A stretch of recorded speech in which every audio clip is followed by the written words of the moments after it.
Exodus chapter 26. Verse 1. And thus thou shalt rear up the tabernacle according to the fashion thereof which was shewed thee in the mount.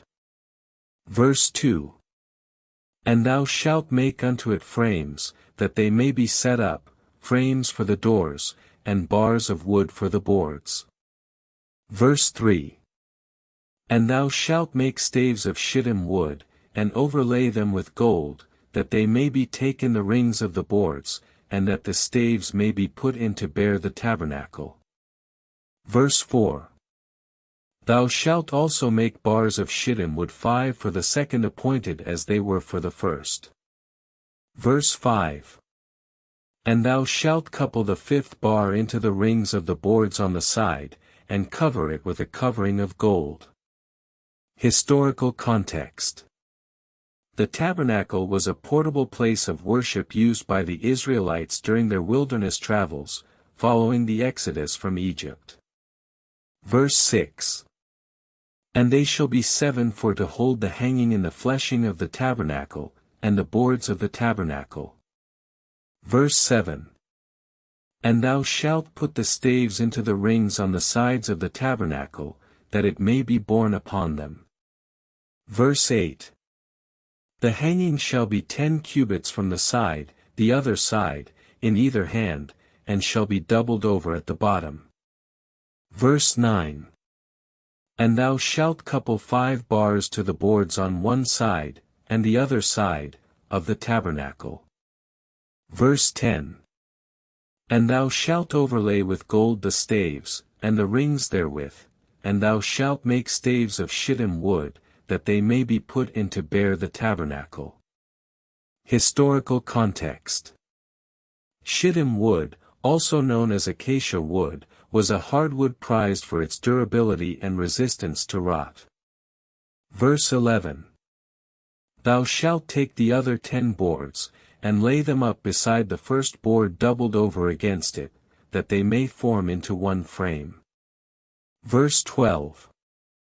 And thou shalt overlay with gold the boards, and make their rings of gold as a holder for the staves, and thou shalt overlay with gold the other staves. Verse 13.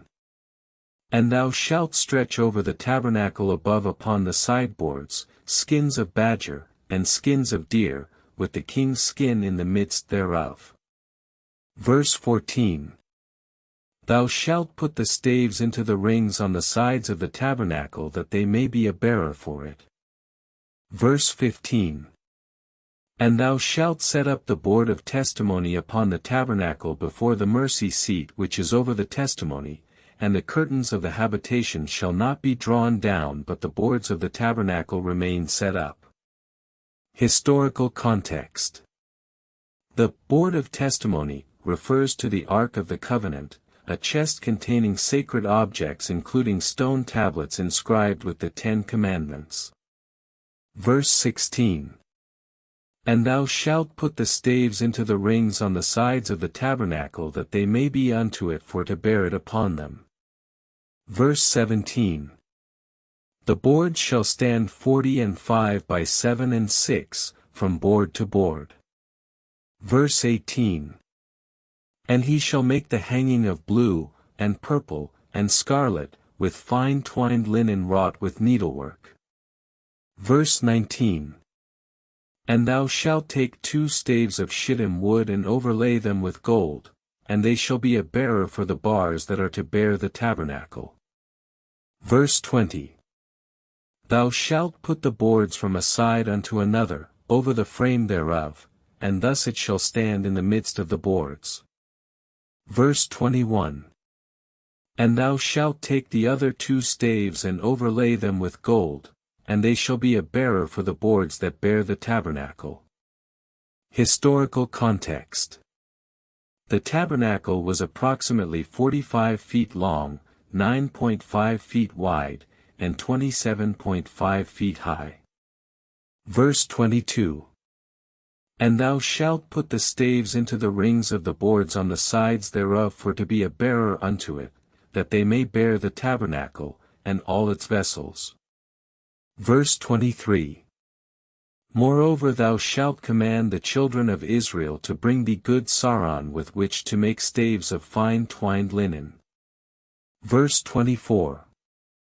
And every one that is wise-hearted among them shall fashion a staff after the pattern shewed unto him, in making the tabernacle and the vessels thereof.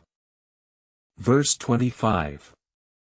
And thou shalt put it before the veil that is by the testimony, which is on the north side toward the south.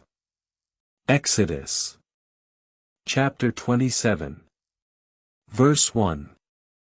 And thou shalt make the tabernacle with 10 curtains of fine twined linen, and blue, and purple, and scarlet, the work thereof shall be wholly of skillful workmen.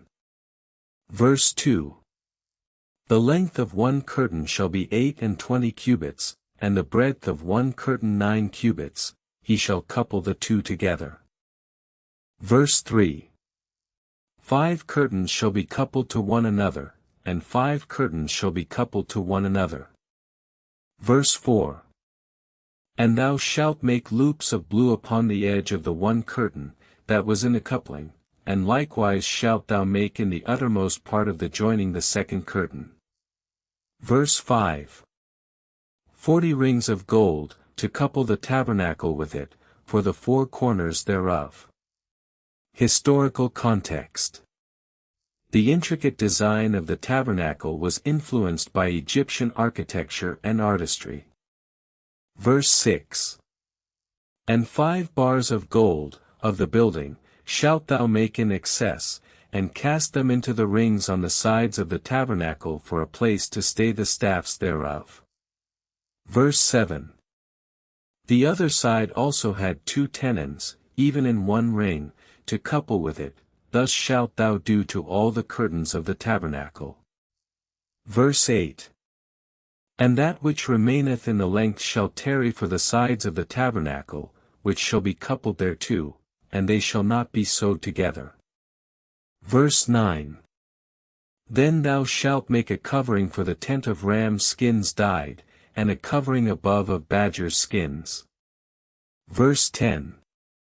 And thou shalt take the tabernacle, and pitch it over them, that they may keep all the instruments of the tabernacle, and the vessels thereof, and thou shalt anoint them, and consecrate them. Historical context. The priest's duties included maintaining the tabernacle's furnishings and equipment. Verse 11. And thou shalt take the anointing oil, and anoint the tabernacle, and all that is therein, and sanctify it, and it shall be most holy. Verse 12. Moreover thou shalt anoint the altar of burnt offering, and all his instruments, and sanctify the altar, and it shall be an altar most holy. Verse 13. And thou shalt anoint them, to consecrate them in their office, that they may minister unto me in the tabernacle of the congregation. Verse 14. Thou shalt also anoint the bullock upon his fat, which is for sin, and the anointing oil shall be put upon him, that he die. Historical context. The burnt offering, including a sin offering, was used to atone for Israel's transgressions. Verse 15. 7 days shalt thou make an atonement for the altar, and sanctify it, and it shall be an altar most holy, whatsoever toucheth the altar shall be holy. Verse 16. And thou shalt take the ram of the oblation, which is offered in the day when the sin offering is taken out of the way, and it shall belong to the priest as his reparation, to make an atonement with it before the Lord. Verse 17. And the priest shall take some of the blood of the bullock, and sprinkle it upon the altar of burnt offering, and that which was offered for sin in the tabernacle of the congregation. Verse 18. And he shall wash his flesh in water, and put on the holy garments, and anoint himself, and sanctify himself, then shall he come into the altar.